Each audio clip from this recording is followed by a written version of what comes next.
warmurtiyeedka ka soo baxay shirka wada tashiga doorashooyinka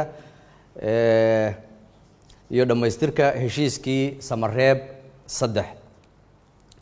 Muqdisho September 17 2020 warmurtiyeed shir ay isugu yimaadeen madaxda dawladda federaalka ah iyo dawladaha xubnaha ka ah oo uu shir gudoominayo madaxweynaha jamhuuriyadda federaalka ee Soomaaliya mudane Maxamed Cabdilaahi Farmaajo ayna ka soo qayb galeen kusimaha ra'iisul wasaaraha mudane Mahdi Maxamed Guuleed madaxweynaha Puntland mudane Saciid Cabdilaahi Dani madaxweynaha Jubbaland mudane Axmed Maxamed Islaan madaxweynaha Koonfur Galbeed mudane Cabdicasiis Xasan Maxamed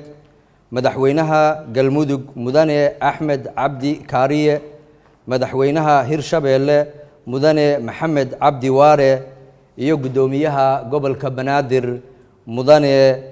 Cumar Maxamuud Maxamed Filish shirkaasi wuxuu ka dhacay magaalada Muqdisho intii u dhaxaysay 13 iyo 17 bishan aan ku jirno ee September 2020 shirka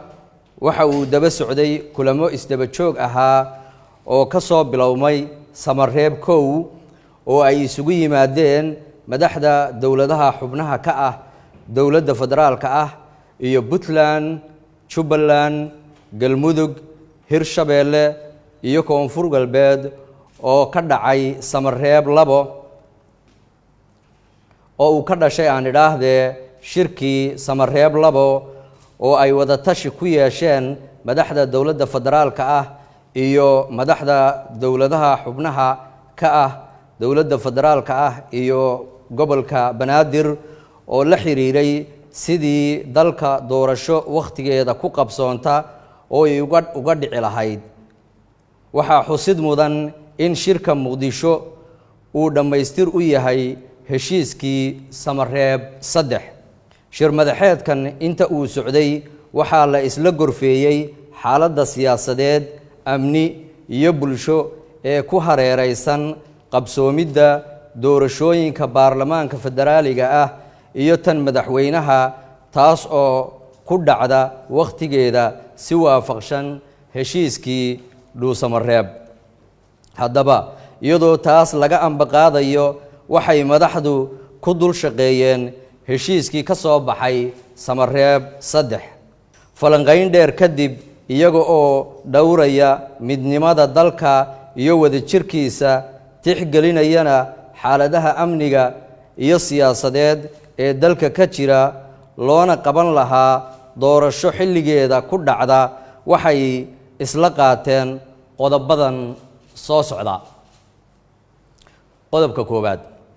in dawladda federaalka ah ay magacowdo guddi doorasho oo heer federaal ah kaas oo kaashanaya guddi doorasho oo heer dawlad goboleed ah in deegaanada doorashooyinka dawladaha xubnaha ka ah ee dawladda federaalka ah lagu asteeyo 2 magaalo oo caasimadaha gobolada uu ku dhisan yahay dawlad goboleed kasta in tirada ergooyinka xildhibaan walba u codaynaya ay noqdaan 101 ergo oo metelaya beesha wadaagta kursigaas in xulista ergada isla kaashan doonaan odayaasha dhaqanka bulshada rayidka ah iyo dawlad goboleedka in qoondada haweenka ee 30% ah la ilaaliyo in baarlamaanka heer dawlad goboleed ay dooran doonaan xildhibaanada aqalka sare in xildhibaanada aqalka sare ee Somaliland ay soo doortaan ergo matasha oo wada jir ah in doorashada xildhibaanada labada aqal ee Somaliland ay ka dhacdo magaalada caasimadda ah ee Muqdisho qorshaha doorashooyinka dalku waxa uu bilaabmi doonaa haddii Ilaahay yiraahdo 1 November 2020 in sugidda amniga doorashooyinka ay ka wada shaqeeyaan hay-adaha amniga ee dowladda federaalka ah ee Soomaaliya iyo dowladaha xubnaha ka ah. heshiiskan siyaasadeed waxaa loo gudbin doonaa baarlamaanka federaalka si ay u meel mariyaan. madaxdu waxay adkeynayaan in xorriyadda hadalku ay tahay lama taabtaan sida ku cad dastuurka ku-meelgaadhka ah iyo xeerka saxaafadda ee dalka. sidaas darteed waa in warbaahinta fursad loo siiyaa in ay si xor ah u tabiso goobaha ay codbixintu ka dhacayso lagana fogaadaa wax walba oo ka hor istaagi kara gudashada mas-uuliyadda kaga aadan doorashooyinka. shirku waxa uu u mahad celinayaa madaxda iyo bulshada dowladda Galmudug sida ay u martigeliyeen shirkii taariikhiga ahaa ee Samareeb 1, Samareeb 2 iyo Samareeb 3.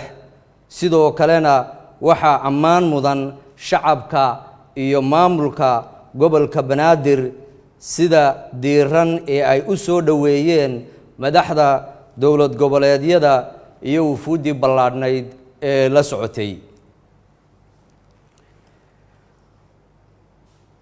waxaan bogaadinaynaa madaxweynaha jamhuuriyadda federaalka ee Soomaaliya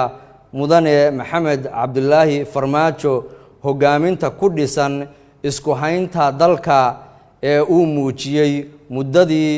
wadahadalladu socdeen, isagoo xoogga saaray in wadajir